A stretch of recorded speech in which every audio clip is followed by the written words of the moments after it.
भोले जी और माता पार्वती जी के कमल चरणों में गुर चुके गोल लागतनी हमार प्रणाम स्वीकार हो। माँ जगदम्बा भवानी के कमल चरणों में गुर चुके गोल लागतनी हमार प्रणाम स्वीकार हो। सब देवी देवता के कमल चरणों में गुर चुके गोल लागतनी हमार प्रणाम स्वीकार हो। नीलम दीदी और हरिंदर भैया के कमल चरणों में गुर चुके गोल लागतनी हमार प्रणाम स्वीकार हो। सब गुरु भाई बहना के कमल चरणों में गुर चुके गोल लागतनी हमार प्रणाम स्वीकार हो।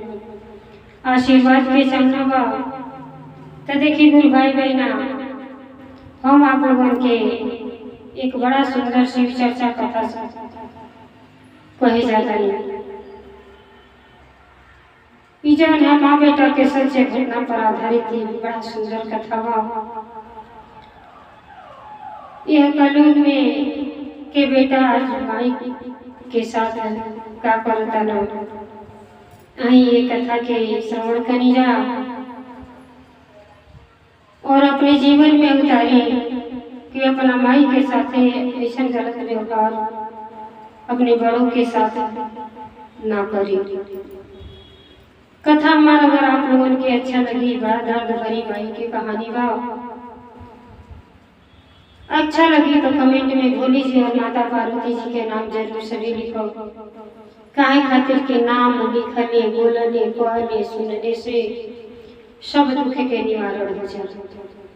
तो देखिए कथा के आधा अधूरा सुनो तो कुछ ज्ञान ना मिले।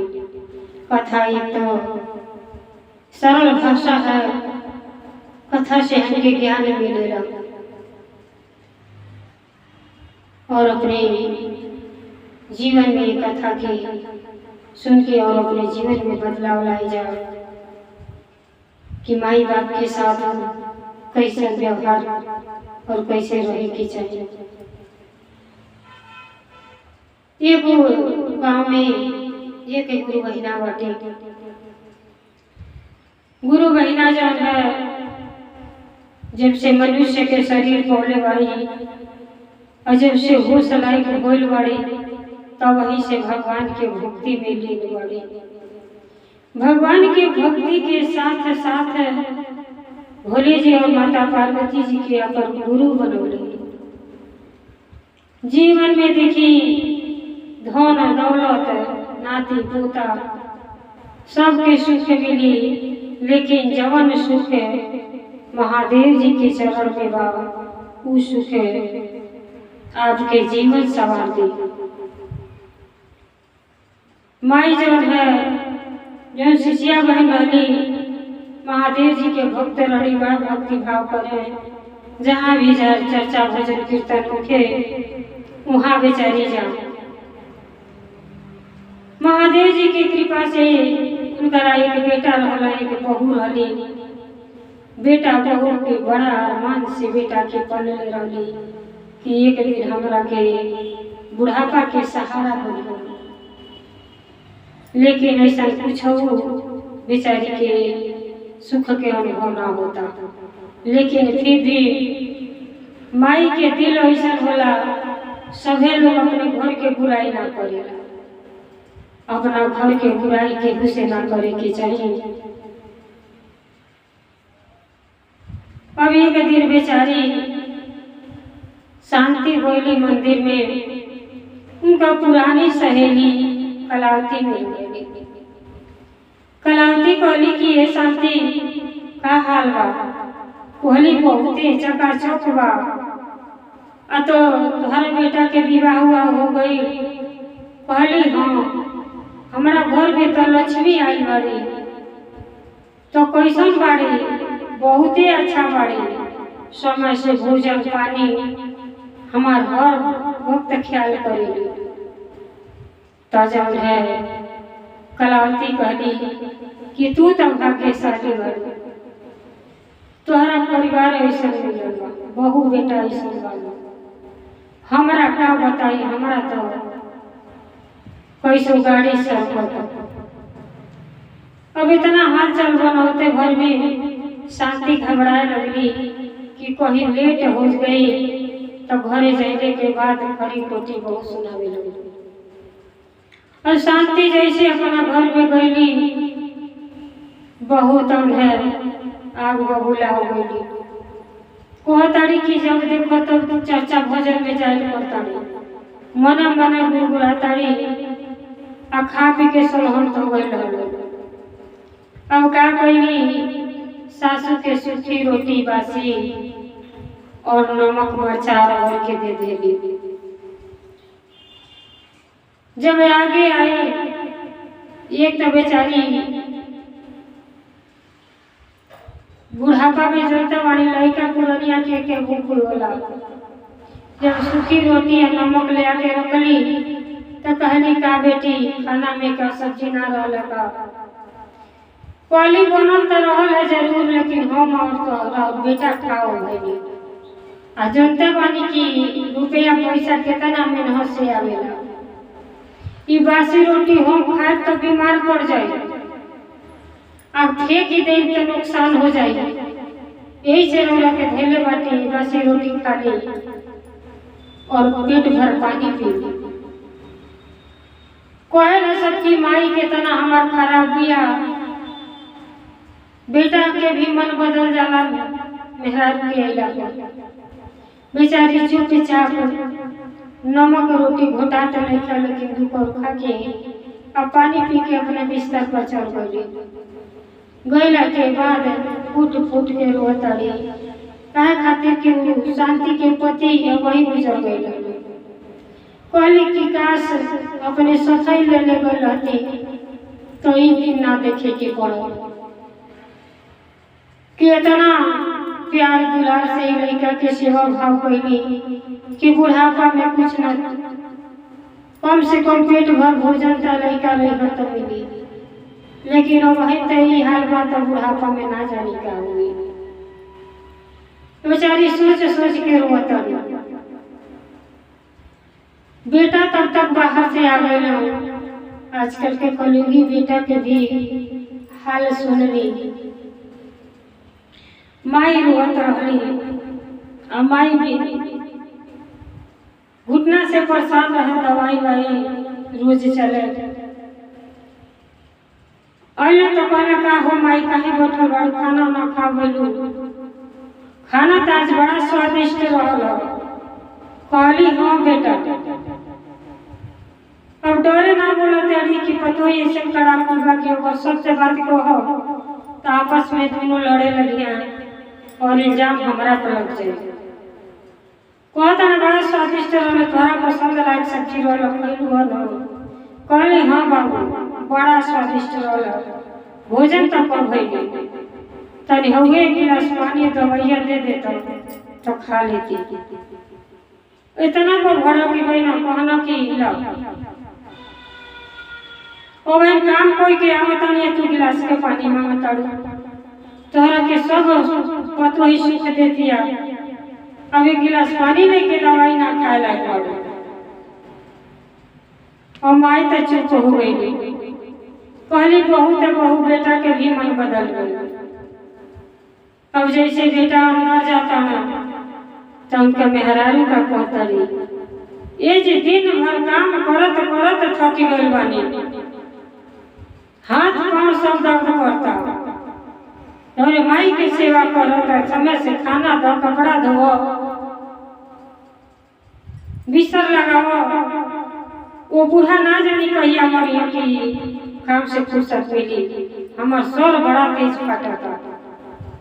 तो देखी एक देवलिए आता रहल, बूढ़ा के तो नींद ना आवत रहल, चुपचाप बैठल रही। बेटा कहला कि तोहरा करते तो जान हाजिर बा, अले अब तोहर पैर दबा देते, कपार दबा देते,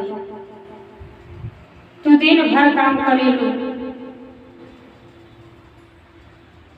माई सुनली, माई के आंख के आंसू ना थमता कि जौना बेटा के इतना पलनी, आज वह बेटा एक गिलास पानी के इनकार करके चल गई। अब बहू के हाथ पर दबावता। बस अब बहू के कुर्बान शुरू रहे कि कब ये बुढ़िया के घर से निकाल दिया जाए, आना मरी जाए तो कम से कम दवाइया का पैसा बचे। और बुढ़िया के फेर में पड़ गई। अब एक दिन का कहली कि उनके कहीं जाए के कहलिए जी हमके खूब महंगा साड़ी खरीद दे,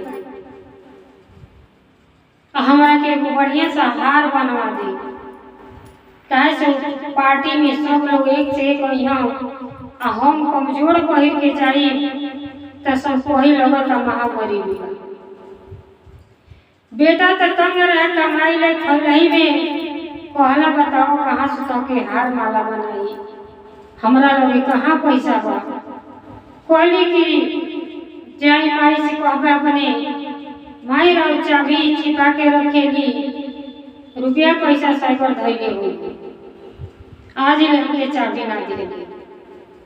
कमाई से कहबा कि बड़ी कर्जा हो गई बा, राह चलत तो दुश्वार बा, हम बड़ा टेंशन बीमारी में आई, तो माई जरूर और मदद करी। बेटा अला मुँह लड़का के बैठन, माई कहली बेटा का हो गई कैसन हो, तबीयत तो ठीक बनो। हाँ माई का बताई, इतना कर्जा हो गई बा कि राह चलल दुश्वार बा, सब के टोक रहल बा, मन करता कि जोहर खा के मर जाए। जब इतना बात है बेटा के सुनली तो माई के दिल कुछ और होला। बेटा के ऊपर हाथ रख लेली और कहली कि बेटा मरे तो हर दुश्मन, अरे हम तो चंद दिन के मेहमान में मर जाए तो हम वहीं मर जाए, लेकिन बेटा हमरो उमरिया तोहरा के लग जा, काहे ऐसा कहता रहा। कुछ रुपया धैले बानी, ले लो अपन कर्जा से मुक्ति पाला।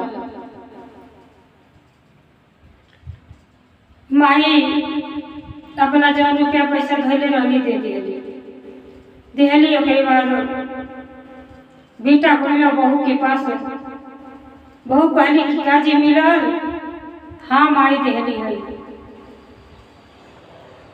कहली कि तब का और तो हमार हार और सब बढ़िया सा साड़ी बनवा दी, ताकि आपके ना होई न खराब। पहले तनी साड़ी रखले बड़ी कहूँ पहिल आते ना जी, हमरा के खूब मांगी बढ़िया कपड़ा खरीद दी और गले के हार खरीद दी, 10 महीने के बीच में जाए ताकि देखे तो कहे कि हम फलाने के मेहरान हुए।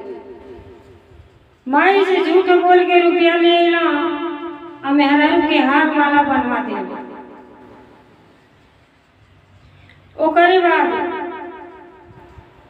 कहत अड़ी कि ए जी लगातार माई ढेर पैसा दे बाटे,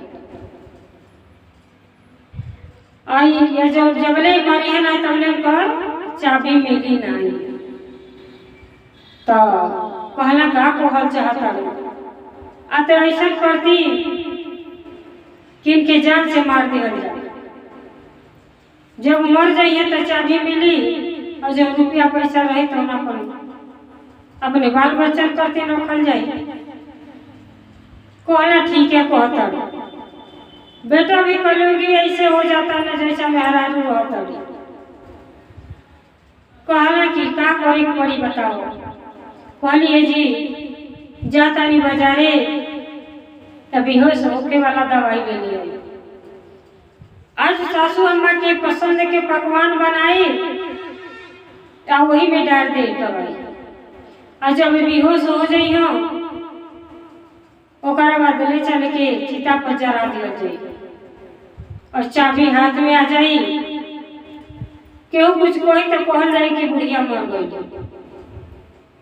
कम से कम दवाई के पैसा तो बची। बेटा कहना सही है कहता। तो देखी आजकल के जमाना कैसन बा। बेटा कहना सोचना ना विचारना मेहरारू के बात पर बेहोश होके वाला दवाई ले लो। बहू सास के पसंद के खूब अच्छा व्यंजन बनौली, जोने सास के रोज सूखी रोटी देत रहली, और सास के जब बड़ो व्यंजन बना के गई तो बेचारी के शक हो गई। महादेव जी के भक्त रहली, कहली कि हे महादेव जी, अगर सच्चे दिल से आपके भक्ति कइले बानी तो हमारा मन में खोट आवता कि हमार बहू हमारा साथे कुछ गलत करे जाता है, लेकिन कोनो बात ना, हमारी तो हमार से धाम होखे और नाव लेके ही चाहे जहाँ हो तो वो जैसे मीरा भाई विष के प्याले अमृत हो गई, वैसा ही हमारा पर ख्याल करेंगे महादेव जी। खाना में तो हमें गड़बड़ लगता कि जौन बहू आज तक गरम रोटी एक ना देली, आज बड़ो व्यंजन कैसे बना के आई बा, सोझे मुझे बात ना कैली, आज प्यार इतना काहे के उड़ता।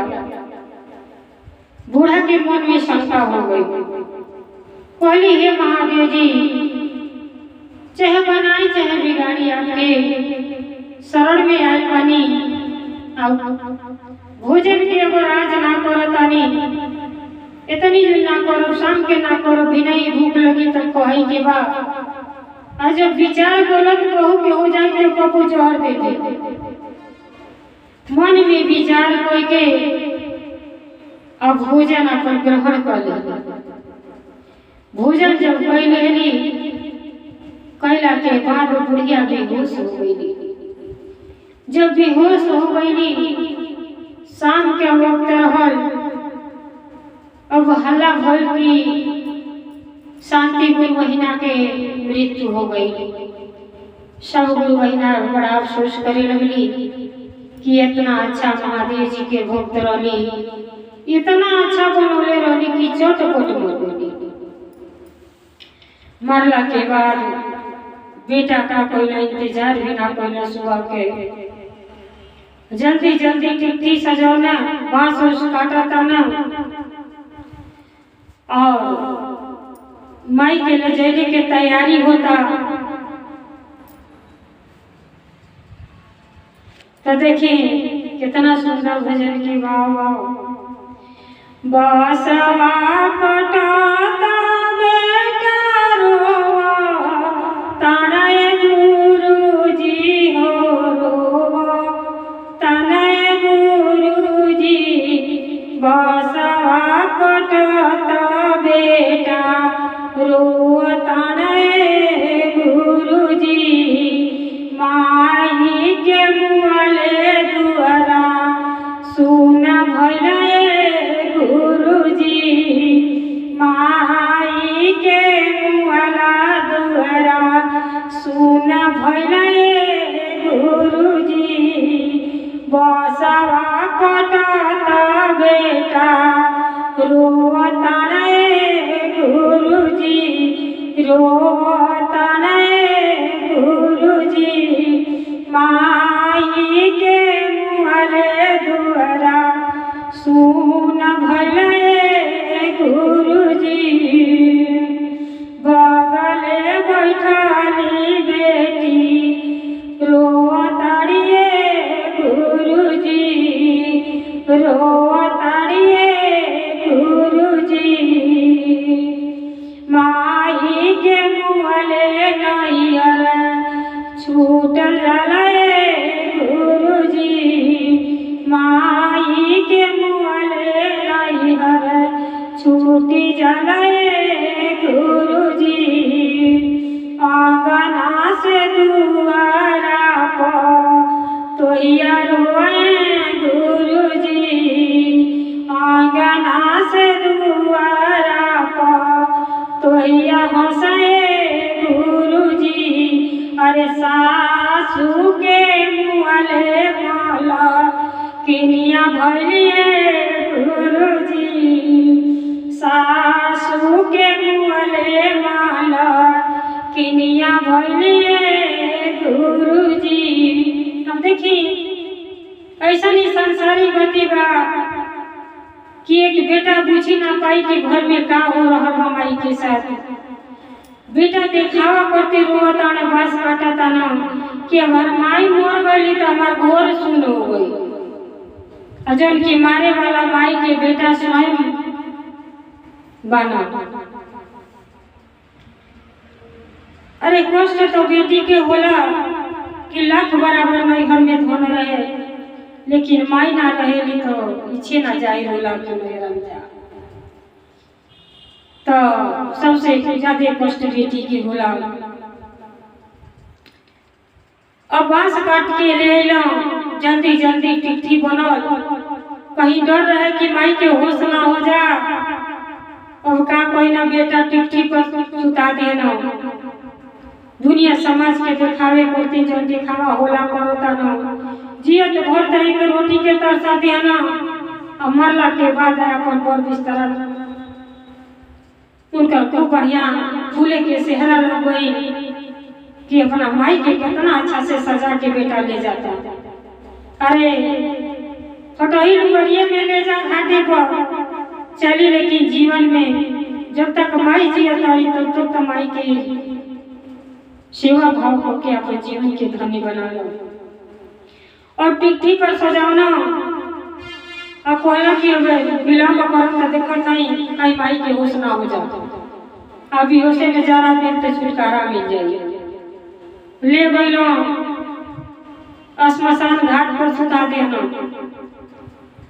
देना, जब थैली में हाथ डाला ताना तो माचिस भुला गई न घर। देखी सब महादेव जी के कृपा है, कहला सब के बिना यहाँ के पत्ता ना हिल सकेला। जब तक मौत ना आई केहू बिना मौत के कबो ना मर सकेला। मौत तो एक बहाना खोजेला, और मौत तो सत्य है, एक न एक दिन होखई के। केहू ना जाना था कि देखी गुरु भाई बहना कि आज हम लोग बोला तानी बयान बोले के अवसर मिली कि ना मिली। अब जब थैली में हाथ डालना तो माची से ना, अब वहां से घूम के दौड़े दौड़े अइलो कि दादी कोई माई के होश ना हो जा। दिल में चोट लगा बा डोल बा कि कहीं होश हो जाई तो माई के पता चल जाए। लेकिन माई तो महादेव जी के भक्त रही, भक्त के साथ कैसी कहो गलत हो ना सकेला। अब जैसे माची साने अइलो बूढ़ी माई के शांति के होश आ गई, और होश अइला के बाद जल्दी से चैला हटौली हमें से निकल गई। कहली हे महादेव जी जीवन तो बचा देहनी, हमरा डर रहा कि मार बहू कुछ न कुछ खाना में डर ले, लेकिन फिर घरे जाओ तो हमारा बेटा बहु जिए ना दिए, करी तो का करी। हे महादेव जी कोनो रास्ता बताओ। तब तक देखा तारी कि बेटा माचिस लेके आवता। माई के विश्वास हो गई कि बहू के साथ साथ जोने बेटा के अपने जान से ज्यादा कर ले, वो बेटा भी हमारा से इतना भारी धोखा करता। तो जब इतना भारी धोखा कोई ना, जब देखा तारी की आवत ना तो माई के पेड़ के आड़े छिप गई।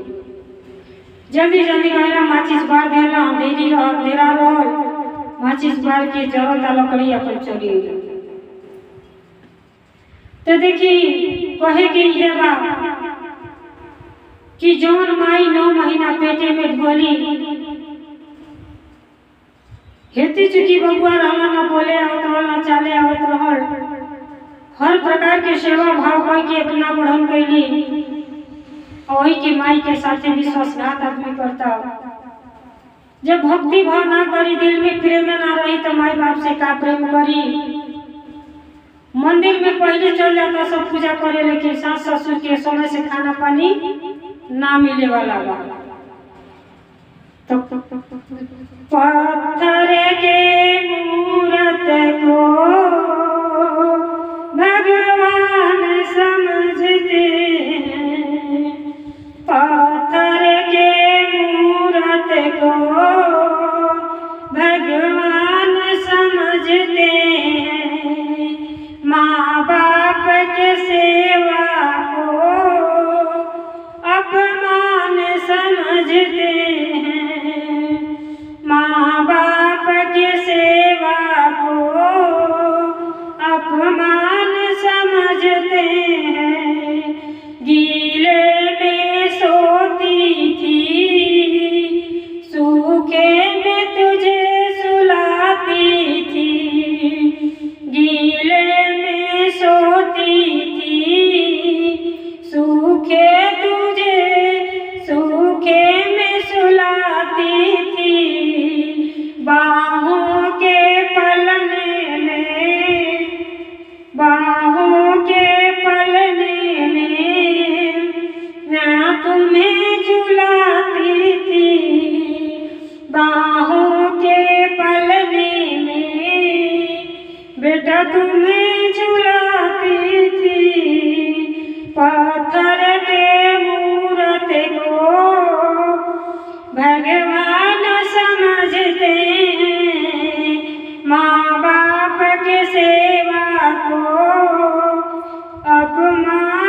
बा कि जौना औलाद करती जरा ना बाना वो कोनो ओझा सोखा डॉक्टर वैद्य ना छूटताना कि हमारा हे भगवान जी लंगड़े लूजा पाए जाए कोनो एक संतान दे दी ताकि हमारा मोरी तो कन्हा पे ले जाके घटवा पहुंचा दे। लेकिन कलयुग के बेटा तो जीते जी मार देता। और माई वो तड़ी की हे महादेव जी जान तो बचा देनी। भक्ति के अवसर अभी लगता बा लेकिन घोर में जाए तो फिर जिंदा ना शायद लौट पाई। तो देखी जे कहल जाला कि जे मुंह चिरेला उहे आहार देला, पेड़े के आड़ी छिपल मारी उतना ही में दूगो चोर अपन चोरी कह के आइना आ वही पेड़े तरे कहना कि चलो रुपया पैसा धन दौलत बा ही बांट लिया कहा खातिर कि श्मशान घाट में राती के केहू ना आई। तो एगो कहता चोरवा कि अरे दादा कहीं चुरैलिया ना जा। बूढ़ा अच्छा मौका ढूंढ ली, महादेव जी ज्ञान देनी कहली कि बढ़िया मौका बा, शायद धन दौलत लेके जाई तो हमार बेटा बहू हमार सेवा भाव कर। अब बेचारी चुड़ैल के रूप धो के मुंह से ऐसा आवाज निकली कि चोर डर गई। जब हु कैली और रात के अंधेरा में परछाई सफेद साड़ी के लौकल तो चोर डेरा गई न कहले कि आई हो दादा लगा तो चुरैलिया है। अरे भागा जान बचल रही तो बहुत रुपया पैसा दे। सारा पोटरी वही छोड़ दिया ना। तो बेचारी अपन सब समेट लेली, बूढ़ा समेट लेली कहली कि अब तो यहाँ हमारा कोनो डर नहीं खा। जेकरा साथ महादेव जी बानी श्मशान घाट में महादेव जी तो स्वयं रहेला। अब यहाँ हमारा के कोनो डर ना बा। सुबह हुई अपन धन दौलत लेके जाए। इधर बेटा आइला बेहू तो कहू जौना बड़ा खुश रहली कहली कि लो अब तो मरकिनिया बनिए गई। अब अले तो बुढ़िया के चिरौरी करे के पड़त रहा तो बुढ़िया पैसा देते रही। अब तो सारा संपत्ति धन दौलत कोठा तारीख सब कर मालकिन हो गई। दोनों जनी चांद के नींद लेता लो ताले बुढ़िया 4 बजे भी सहारा में आ गई। शांति देवी 4 बजे आ गई अपन रुपया पैसा के पोटरी लेके। जब दरवाजा भड़कावत आड़ी तो कहता ना बेटा कि लिए जुड़ के आ गई रहम फाटक खोलता। जब खोले गई तो देखा था ना कि उनका माई हुई। कहना माई तू कहना यहाँ आयो मूर्ख बेटा। अरे जी अंदर ले जाके हमने जरावे के ले गई। अरे तू तो बेटा के नाम पर कलंक बड़ा बबुआ। कहना तो हम जरा देनी तो कैसे जीवित हो गई। कहली कि जीवित ऐसे हो गई नहीं। चलो अभी बताइए। तौले उनके पोटरी में से छेदा और 2 सिक्का गिर गए सोने के। बहू देखत रही। बहू कहली आई होता था बुढ़िया तो बड़ा सोना चांदी लेके आई। कुछ ऐसा नाटक करे तो पड़ी कि रुपया पैसा भी मिल गया। ना एक बेर में मारो दूसरा बेर मार दिया। अब क्या कहली अरे अम्मा हमसे बड़ा भारी गलती हो गई। एक बार तो सबके गलती माफ करेला ऐसा गलती ना हो लौले गोरे के लिए रौरा घर में चल। लेकिन ये माई कहाँ से रही रुपया पैसा का गई। कहली अरे बताई मैं कौन तेजी बा। बूढ़ा बड़ा रूम में गई।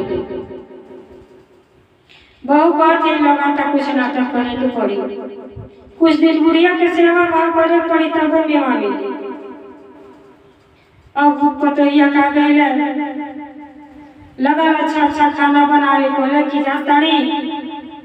और कुछ दिन माई के साथ नाटक करे के पड़ी तब पता चली कि माई कहाँ से इतना रुपया पैसा लेके आयल बा। तो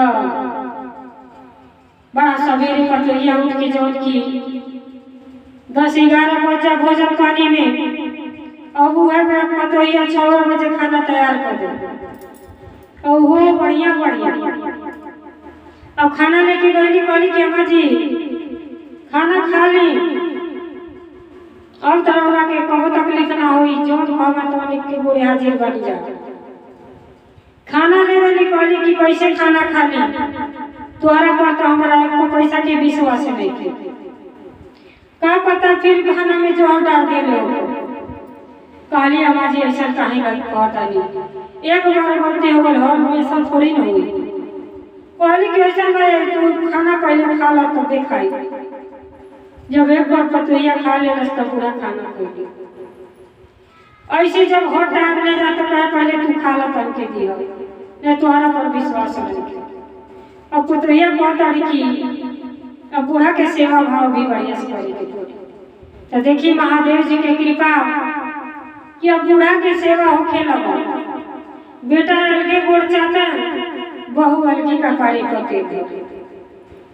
अब एक दिन तेल धरा ताड़ी तक कहताड़ी किया माजी, अब और विश्वास नहीं के पड़ो, अरे अब पतोहिया राव नहीं थी, ये रुपया कहाँ से पहुंचे, इतना रुपया मैंने कहाँ से ले लिए, वही गाड़ी के धैले रहने का कहली कि ना गाड़ी के ना धैले रहनी, खानवा में जब जहरवा देले रहलू वो भी हो सके वाला गई जब टिकटिया में तो हमारा होश आ गई, आ होश आने के बाद हमें से देवता प्रकट भई ना में से और वही पुटरिया दे दे तो लेके चलिए जाके राखे सहाय मार सके ना कोई। तो भगवान जी वही हमार मृत्यु के वाला ना बा तो कैसे मर जाते, फिर दोबारा तो उनके पास चलिए।